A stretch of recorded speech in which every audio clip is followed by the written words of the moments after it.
We're back another episode of the Flipside. I've got my buddy Chris Arvin. Thank you for being here. I appreciate you. Man, we don't know each other, or we know each other fairly well, but we don't have a long history. We met within the past year, maybe about a year ago, through my brother-in-law. He introduced us. I'm glad he did, because not only have you become a good friend, but just learning where you've come from, what you specialize in, what your unique ability is what we've talked a lot about in kind of a small mastermind we're in.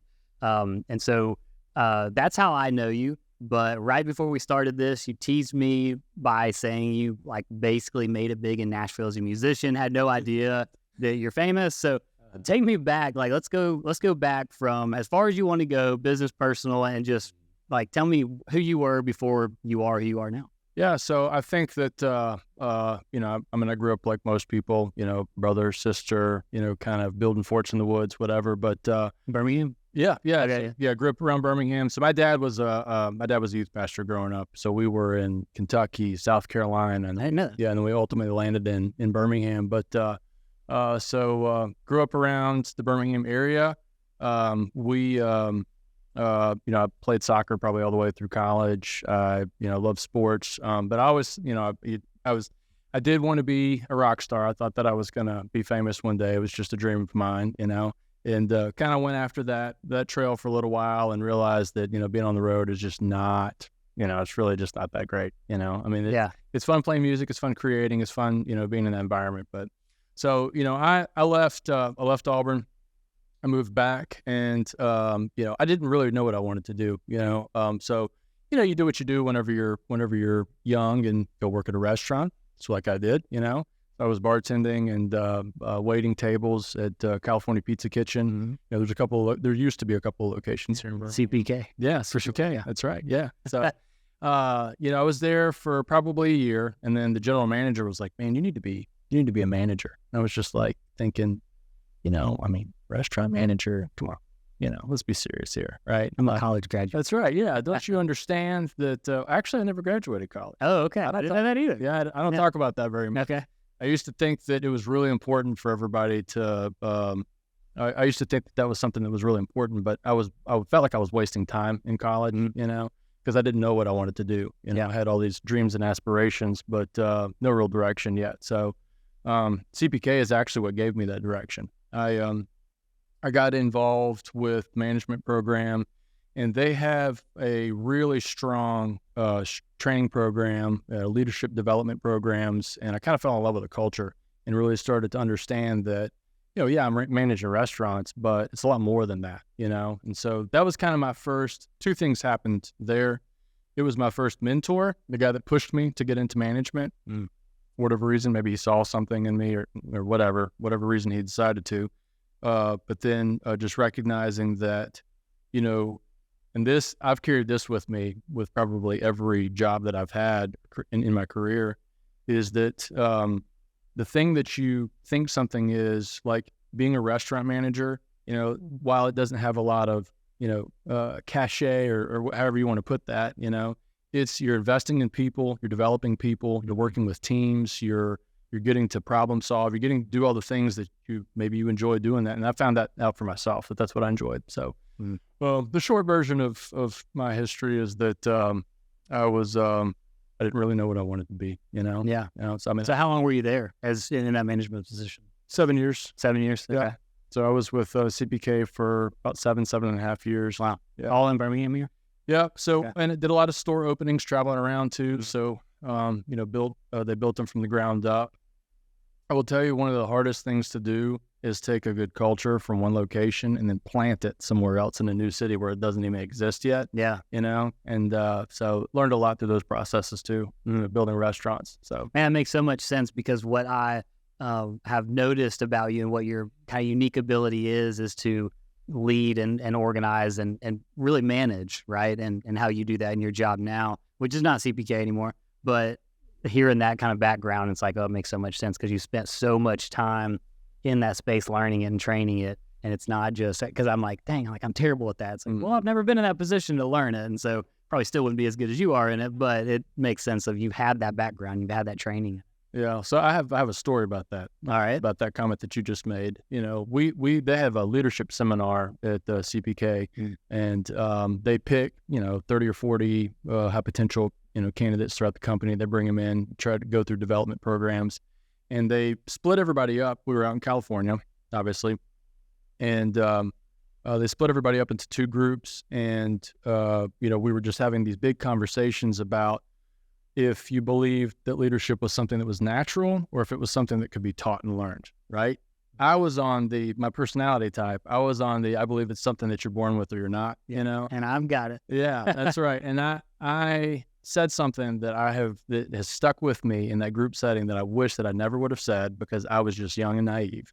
The question was asked, directly to the group. I was the first one to answer just because, again, it's my personality type.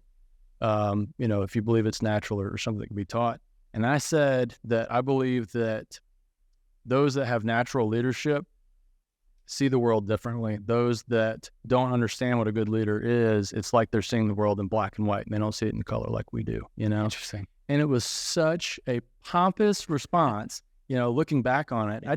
I'm still embarrassed for my 23-year-old self, thinking back on that now. But now I believe something very differently. I think that everybody leads from a different place. I think that, you're get to know you for the time that I've known you. I've seen there's a reliance that people have on you because of who you are as an individual and the knowledge that you've gained in your own area of expertise too. And so you are a leader, whether you want to be or not, it's, but everybody's just got their own version of it. Yeah. Yeah. I guess that's true. Yeah. They come in all shapes and sizes. So, well, cool. So a lot to unpack from, again, I don't even think we've caught up to where you are now. So I'm going to come back to that from your transition from CPK to where you are now, but kind of going back a little bit, so you say you played college soccer or you just played soccer? It was a club team that I played on. Yeah. So Auburn's club team? Yep. Yeah, that's right. Okay. Yeah. So there's not, NCAA required men's and women's. And so, it was just club, but it's a good time. Yeah. All right. Yeah. So I know absolutely nothing about the music world. And I imagine it's pretty wild. Mm-hmm. Talk me through what was that stint? Like, what did it look like? How long did it last? What did you do? And then what ultimately stopped it for you? A lot of late nights. Yeah. Is what it looked like. But it was, I think it's a lot like anything else. If it's something that you're passionate about, then, you pour a ton of time into it, And I wasn't the best out of the guys that I knew, but I really enjoyed what I was doing, And so it was just, kind of, you find different groups, you try and find something that works and it fits, It's funny, I've never thought about this until just now, but it's almost like trying to find a good team in terms of business today, because obviously a lot of the things that we talk about is there's got to be the right kind of fit, Yeah. And so, finding those guys that kind of like the things that you like, and then you get in a room together and you kind of, you just kind of play around and jam and see, like, hey, let me show you this riff, or hey, let me show you this thing that I came up with. And then you just start from there and you build a song, and then you go and play that in front of other people and they either hate it or they don't, and we hope that they like it. Yeah. So I was going to get to this a little bit later on, but it feels like a good time to kind of bring it up. So you didn't finish college. You've got kids. Mm-hmm. What is what's your take on them going to college? Is it like, hey, this is something you need to do? Okay.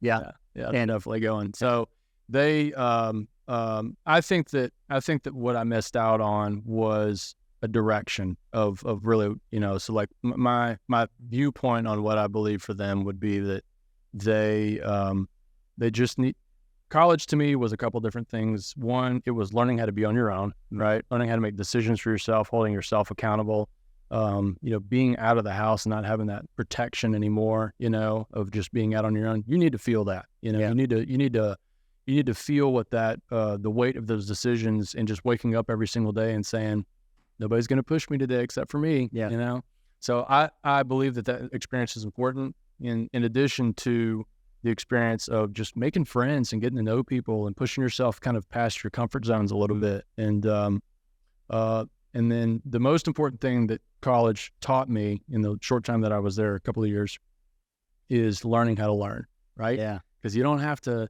because that's a lifelong thing. Like my dad will say now that he says that I've learned, he said, I wish that you were as good a student whenever you're in school as you are now, you know? He said, it's insane how much you learn and how much you consume knowledge now, but you weren't like that before, you know? Yeah. So, there's a lot that I learned in college and in those settings that have been helpful for me now too. So yeah, they're going to go. Man, that's fine. We're one and the same.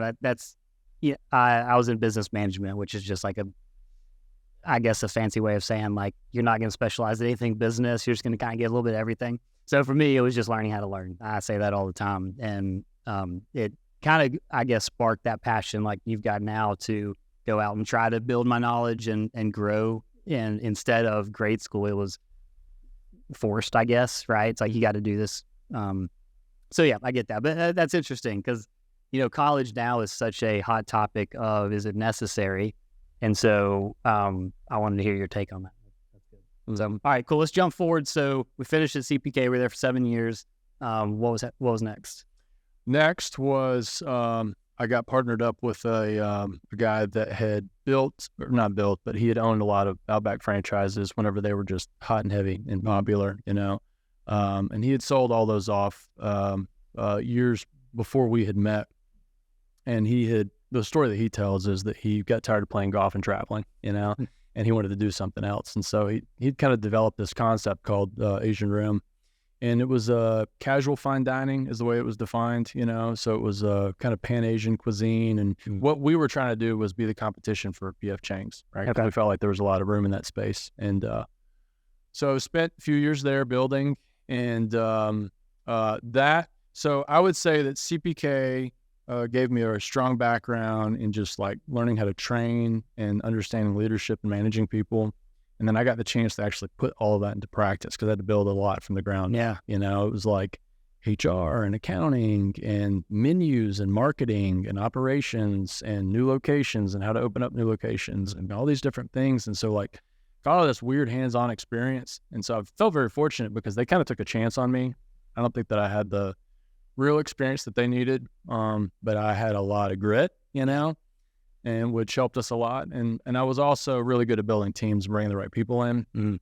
That's another thing that you guys talk about Who Not How. I don't think that I've read that book, but I just learned it through osmosis. Yeah, I think you could write it at this point. Yeah. I learned it through osmosis because I had to, because I'm not the best at everything. And so, you know, anyway, but that's kind of, Asian Rim allowed me to kind of cultivate some of that, some of the things that I'd learned, test some things out, and, you know, it was good. Okay. I built a few locations, had investors involved, you know, so got a lot of experience with, you know, just dealing with those types of situations, presenting an opportunity for investors, and which has kind of helped me, you know, on my pathway now. So all these little building blocks along the way. Yeah. You know? Yeah. So you were there for 2 or 3 years? Yeah, about 2.5, 3 years. Okay. I was, the reason why I left is because I was just working too much. Young family. My oldest two, my kids are 11, 9, and 6 now. The oldest two were probably 2 and 1 or 3 and 1 at the time. Yeah, that's a handful. Yeah. And what happened is I was on the couch with the oldest, who was a 3-year-old at the time. His sippy cup was empty, and so he went to go find his mom. Nicole went to go find Nicole to fill the sippy cup up. And I'm just like, I'm sitting right here, you know? And so I said, why did he come and get you when I'm sitting right here? And she was like, don't take this the wrong way. He doesn't know that he'd come to you because you're never here. Oh, man. And I said, oh, my gosh. Yeah. It crushed me, man. Yeah. You know? So I was like, I'm out. Yeah. I'm out of here. How was it like that day? You're like, I'm done. I probably 2 months after that, I was done, you know? Man. So, and then moved on to, you know, I would say the best part about the restaurant business is you never have a better opportunity, and this is for anybody that is looking for a good way to network and they just need a job right now. Go work in a restaurant, just talk to people, because you meet everybody from every walk of life. Yeah. So I built a really good network for myself doing that. And then so I just emailed a bunch of people and said, I'm available, you know, and I got, I think that my family and my brother are the only people that know this story, but so we had been very successful at Asian Rim locally in Birmingham, made a bunch of lists, you know, locally or whatever. And I had met the general manager for one of the the Stitz owned restaurants, Frank and Partis did. And, we got to be pretty good buddies, and he liked what I was doing. I learned a lot from him too. And so whenever I put my notice in, somehow he found out and he told Frank and Partis Stitt. And I just got a phone call one day, and it was them, and they were like, "Hey, we want to talk to you." And I said, "Why are you calling me? You guys are like way different than what I'm doing." But I got to go do a observation with them for a couple of days to kind of see behind the scenes of their operations. That's cool. Yeah, it was really cool. It was kind of a surreal experience, actually, because when you have like this level in your mind of what somebody is or how they operate, and you actually get to see it, you're like, I was doing pretty good. Okay, Yeah. Yeah. But I mean, they were just doing it at a whole other level. But I was tired of restaurants. So were they looking to possibly bring you in and try to run some stuff at that level? But you just say, I need a different industry. Yeah. What I told my wife was, I got to go look, because whenever it's that level, like that's kind of the penultimate of being in the restaurant. And so I went and spent some time, and it was just confirmation that I was ready to be. I was ready to get out of restaurants. So. Yeah. So through the connections you made at the restaurant, did your current employer reach out? Like that's how you met him? Yeah. So the COO at the time, we got back with me, and we talked about some opportunities that they had. It was actually kind of a step back for me, but I was just so ready to be around my family more and whatever. It was okay. Took a little bit of a pay cut. So step back's relative, right? Now it's from the business side, but it's a huge step forward for personal. Oh, absolutely. 100%. Yeah, it's a great way of putting it, I mean, it was just making the right kind of choice for me anyways. So, but that has led into a totally different life for me now. Yeah. So what does that look like? So I started out with, the company is, it's a national, commercial kitchen equipment repair company. So I knew kitchens, I knew, equipment, obviously, just working in the environment. And, but the opportunity at the time was just being a regional service manager, and so I came in and kind of learned the business from the ground up. The COO at the time, actually, his thought process was to franchise the concept, because from a business model standpoint, it's really strong. Like they had regular 10% top line revenue growth year after year. They could produce the same EBITDA numbers every single year. So it's like teach other people, franchise this, license this, whatever. So he and the CEO had disagreements about what that was supposed to be. So he brought me in and hired me, and then he left the company. And so I'm just like, here I am. Hope you guys don't fire me, But no, I tried to learn as much as I could, because I still wanted Monday through Friday gig, and learned more. They allowed me to kind of, they had seen that I had a lot of different skill sets outside of what I was doing. And so I went into business development with them, helped grow the company, pretty strong growth over the 2 years that I was doing that. Moved into, and then we hit this really high growth trajectory, because the business sold to a national company in 2018. So we started acquiring all these businesses. And so what ended up happening is there was such a high growth rate for the company. It was almost like we don't have enough people. And so I was just like, I'll do that. I'll take this, I'll handle that, whatever. And I just got all of this experience and all of these. I think that most people probably only have like a couple of different experiences through their career in a job type or different departments. I can do just about anything within our company, because I run so many different things, and it built this huge knowledge base for me that I'm so grateful for now. It was so hard because we were growing so fast and I was so busy all the time, but I'm very grateful for it. It's so kind of progressed up to the ranks there. I'm the VP of operations now, and it's funny, the what really kind of began my journey into real estate is we bought a couple of companies in different states, one in Tennessee, one in Ohio, and the owners that we bought companies from both had tons of real estate, and I'm just thinking, why do you have so many houses? One guy had like 200 units, the other one had about the same, So I just asked one of them, like, what's the deal? Like, why do you have all these houses? And he was like, oh yeah, we use the business, use the cash flow, and buy all these units. And I'm just like, yeah, but why? You know. And he said, go read Rich Dad Poor Dad and then call me back. Classic. Yeah. And so I read it and I called him and he started talking to me about so all kinds. Did you call him back and you say, I get it? Yeah. It was just like that. I was like, okay. Yeah. I mean, that's kind of what it felt like. I mean, it was not a long period of time, you know, like I knew that what I found was it really scratched an itch for me, you know, because I love growing, I love building, I love assessing and understanding. And, you know, there's so much that you have to really, from an economic standpoint with real estate, you have to understand what an area is doing. You have to understand what you can get out of it. And the more that I started to learn, it scratched a lot of itches for me, you know, and then I started to see a lot of the value and the ability to be able to build a different future for my family too. So, yeah, I love that. So you've got a couple units now, right? Mm-hmm. What are the you're very goal oriented, right? You like to measure things. You're very good at setting up operations. And so what are the goals for real estate? I would say that you're not going to like this answer, but I don't have any right now. Okay. You know, that's fair. Yeah. It's October. So you got, you know, set them for the new year. You've got a little bit of time to do that. That's right. I kind of had a shift in my mindset a little bit because while I did in you know, great part, thanks to you, start my real estate journey this year, I also started a business as well, you know, outside of, you know, running the company that I'm running now. You know, so we are partnered with property management companies. We do, you know, renovation, remodel work basically is what we're doing. But there's been a tremendous amount of good fortune in what we have kind of designed and built there. And I'm trying to put some focus there now because the cash that we'll be able to generate off of that business, I'm actually just copying what I learned from, you know, the other guys. Right? Yeah. Hey, I built this service business, generated a ton of cash. I used that cash. I started buying real estate over years. And I said, I can do that, you know? Yeah.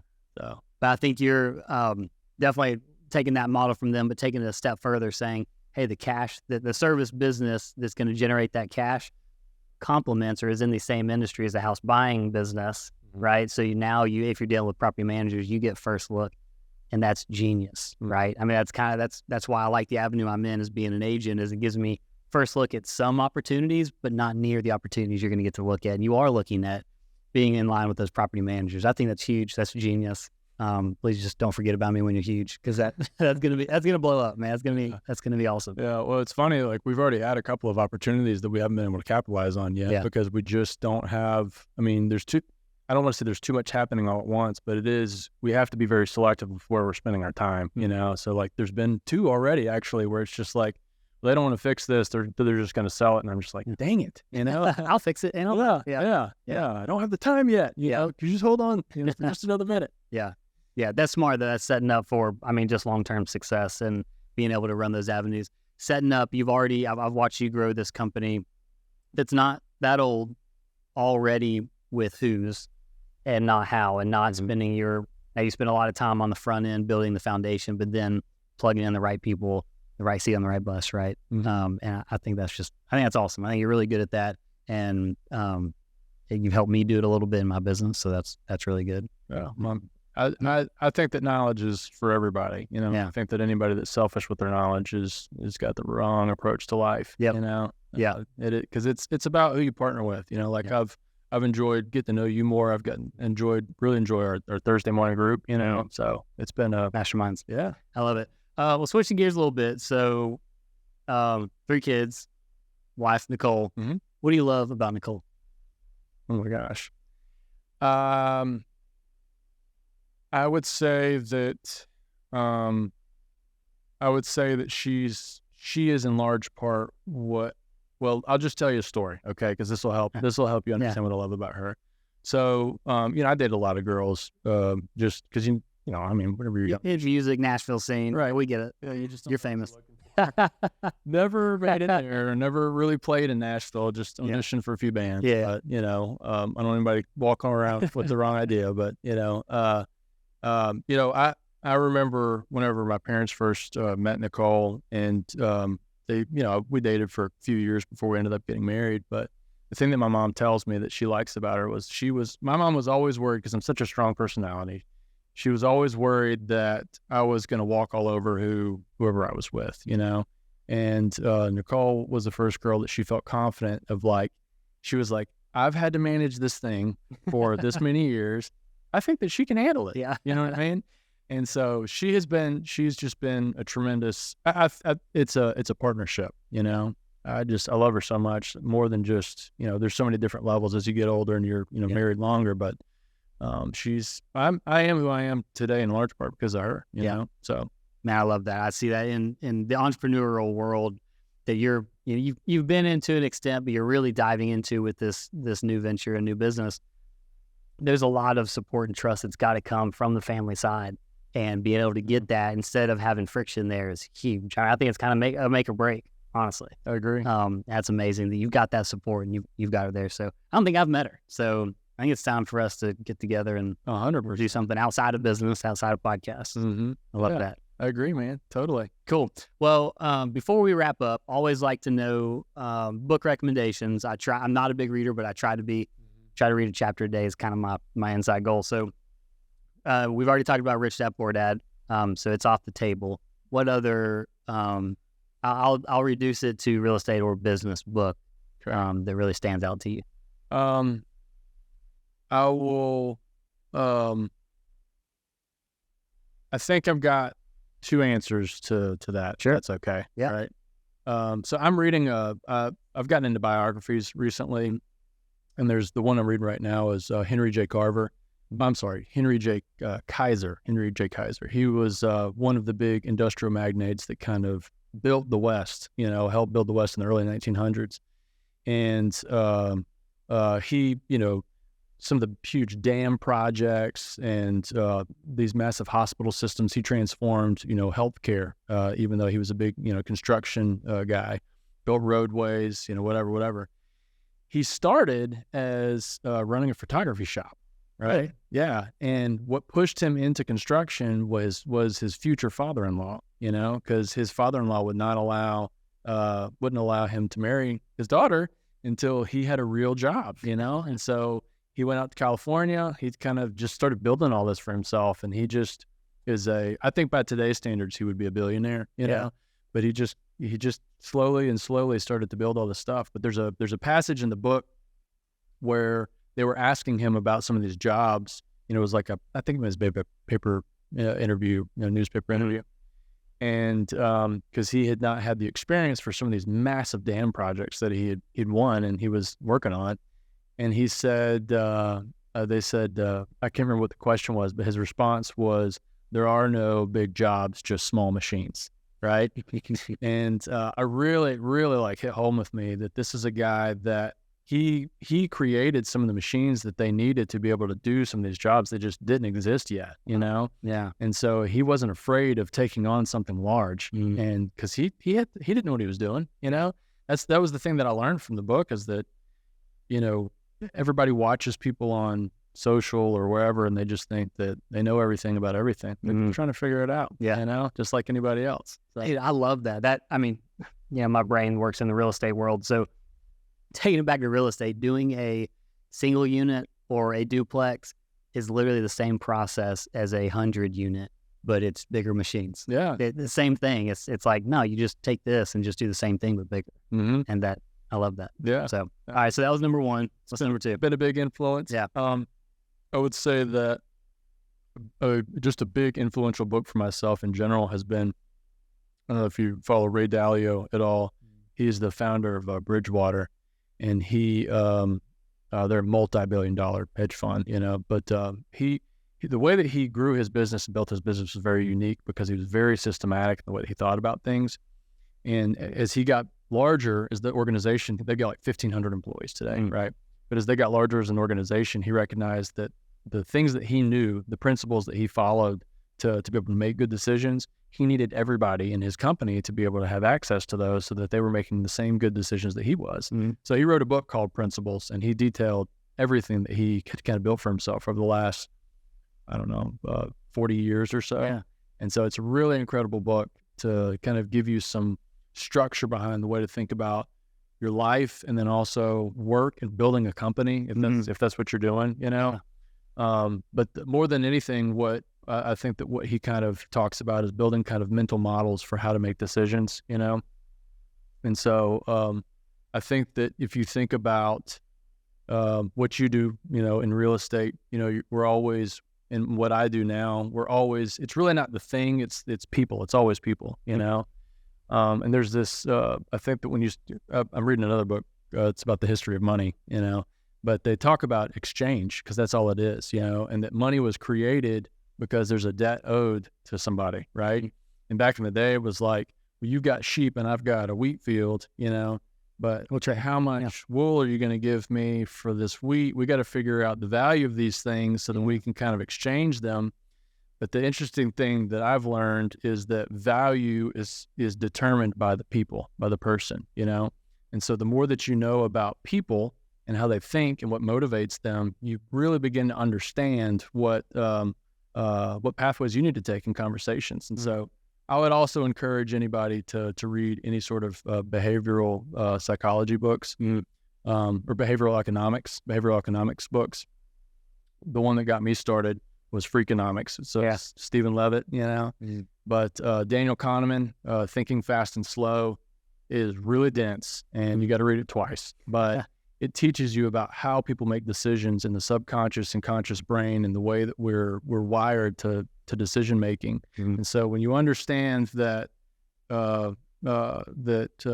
people decide what the value of something is, and then you understand what motivates somebody and how they make decisions, you know, I don't know, and then you take that all back to kind of the principles of building kind of principles of the way that you think about things too. You can kind of create a little model for yourself to really just kill it, you know, whatever you're doing. You know? That's good. I hear, what's his name? The hostage, Chris Voss, and the hostage negotiator, Never Split the Difference. Yeah.